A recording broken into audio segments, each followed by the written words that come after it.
ఏపీలోని కార్పొరేషన్లు మున్సిపాలిటీల్లో దండయాత్ర నడుస్తోంది. వైసీపీ ఖాతాలో ఉన్న ఒక్కో చైర్మన్ కుర్చీని కూటమి హస్తగతం చేసుకుంటోంది. అర్ధ అంగబలంతో వైసీపీ సభ్యులను లాక్కొట్టు పురపాలికల్ని తలలో కలిపేసుకుంటోంది కూటమి. అయితే పాలకొండలో మాత్రం ఎవరూ ఊహించని రేంజ్లో చైర్మన్ గిరిని సొంతం చేసుకుంది టీడీపీ. ఎన్నికల్లో ఏకగ్రీవం ఉండకూడదని ఇటీవల సుప్రీంకోర్టు తీర్పునిచ్చింది. అయినా ఈ తీర్పును బేఖాతరు చేస్తూ పాలకొండ నగర పంచాయతీని టీడీపీ ఎగరేసుకుపోయిందని వైసీపీ నేతలు ఆగ్రహాన్ని వ్యక్తం చేస్తున్నారు. ఇందుకు పాలకొండ సీటును దక్కించుకోవడానికి టీడీపీ పన్నిన వ్యూహం ఏంటి?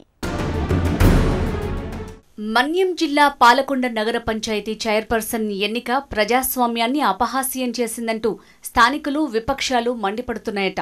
కోరం లేక 2 పర్యాయాలు ఎన్నిక వాయిదా పడ్డా ఎలాగైనా పీఠం దక్కించుకోవాలని మంత్రులు అచ్చెన్నాయుడు, గుమ్మడి సంధ్యారాణి, ఎమ్మెల్యే జయకృష్ణ నెరపిన రాజకీయ వ్యూహం వల్ల టీడీపీ చేతికి పాలకొండ చైర్మన్ నాటకీయంగా వచ్చి చేరింది. పాలకొండ నగర పంచాయతీలో 20 మంది కౌన్సిలర్లున్నారు. చైర్పర్సన్ పదవి ఎస్సీ మహిళకు రిజర్వ్డ్ అయింది. వైసీపీ హయాంలో జరిగిన లోకల్ బాడీ ఎన్నికల్లో ఇక్కడ ఫ్యాన్ పార్టీ 16 సీట్లు, టీడీపీ 3 సీట్లు, జనసేన 1 సీటు గెలుచుకున్నాయి. నాడు చైర్మన్ పదవి వైసీపీ ఖాతాలో చేరగా యందవ రాధాకుమారి పగ్గాలు చేపట్టారు. పాలకొండ నగర పంచాయతీ చైర్పర్సన్ గా ఉన్న యందవ రాధాకుమారి అనివార్య కారణాల వల్ల తన పదవికి రాజీనామా చేశారు. రాజకీయాల నుంచి ఆమె తప్పుకోవడంతో టీడీపీ గేమ్ స్టార్ట్ చేసింది.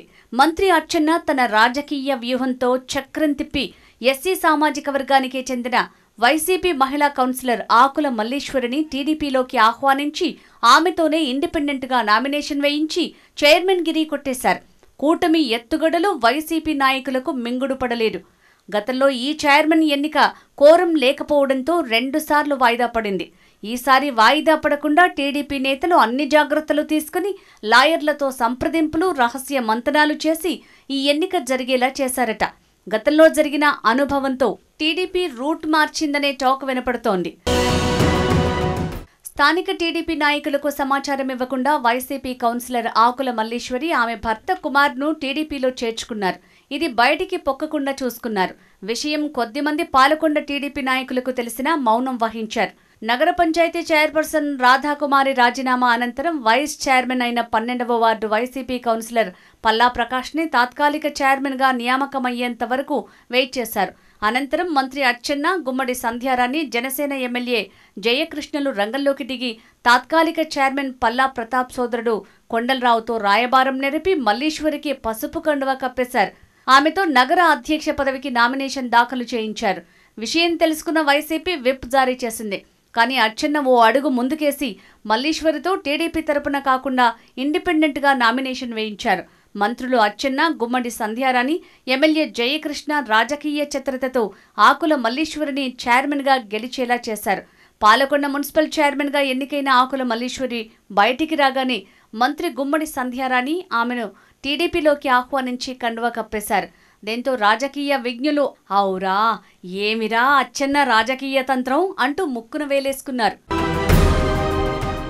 5% ఓట్లు సాధించని అభ్యర్థి దొడ్డిదారిన అందలం ఎక్కే కన్నా కనీస ఓట్లు సాధించినప్పుడే ఏకగ్రీవంగా ఎన్నికైనట్టు ప్రకటించే నిబంధన తీసుకురావాలని supreme court justice Kant, justice SK సింగ్తో కూడిన ధర్మాసనం ఈ విషయాన్ని లేవనెత్తింది.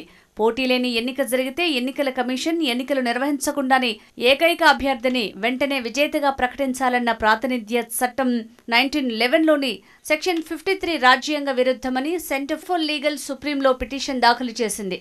ఈ పిటిషన్ లోక్సభ, అసెంబ్లీలకు సంబంధించిందైనా తీర్పొస్తే స్థానిక సంస్థలకు వర్తించే అవకాశం ఉంది కనుక మనం వేచి చూడాలని వైసీపీ నాయకులు అనుకుంటున్నారట.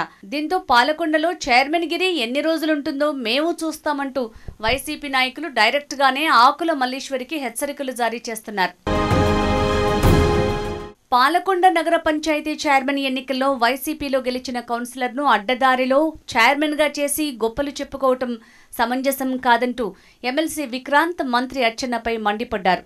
ప్రజాస్వామ్యాన్ని ఖూనీ చేసేలా ఎన్నికలు జరపడం అన్యాయమన్నారు. తాము బీఫామ్ కూడా ఇచ్చామని, విప్ కూడా జారీ చేశామని, అయినా అధికారాన్ని అడ్డం పెట్టుకుని విలువలు పాటించకుండా దౌర్జన్యంగా చైర్మన్ పీఠం దక్కించుకున్నామని చెప్పడం విడ్డూరంగా ఉందన్నారు ఎమ్మెల్సీ విక్రాంత్. తమ కౌన్సిలర్లంతా క్రమశిక్షణతో కట్టుబడి ఉన్నారని, ఇప్పటికీ నగర పంచాయతీలో తమకే బలం ఉందని, అయినా అభివృద్ధికి తాము అడ్డు రాబోమని తెలిపారు. అయితే ఒంటెత్తు పోకడలతో ఇబ్బందులు పెడితే ఊరుకోమన్నారు. మాజీ ఎమ్మెల్యే విశ్వాసరాయి కళావతి మాట్లాడుతూ నిరంకుశత్వ పాలనకు ఈ ఎన్నికే నిదర్శనమన్నారు. ఇలాంటి దుర్మార్గ పాలన చెయ్యొద్దని, లేకుంటే ప్రజలే బుద్ధి చెప్తారన్నారు. ఏదేమైనప్పటికీ కిమిడి కళా వెంకట్రావు ఇలాకాలో అచ్చెన్న తన మంత్రాంగంతో వైసీపీని వాళ్లకు దక్కాల్సిన చైర్మన్ గిరిని తన వైపుకు లాక్కోవడంతో రాజకీయ విజ్ఞులు మండిపడుతున్నారు. ప్రస్తుతం వైసీపీలో ఉన్న 15 మంది కౌన్సిలర్లలో మరో 10 మంది వరకు టీడీపీ లేదా జనసేనకు జంప్ చేసేలా సాప కింద నీరులా రాజకీయ యంత్రాంగం నడుస్తోందట. రాబోయే మరో 15 రోజుల్లో వైసీపీ కౌన్సిలర్లు 10 మంది జంప్ అయ్యే అవకాశాలు మెండుగా ఉన్నాయట.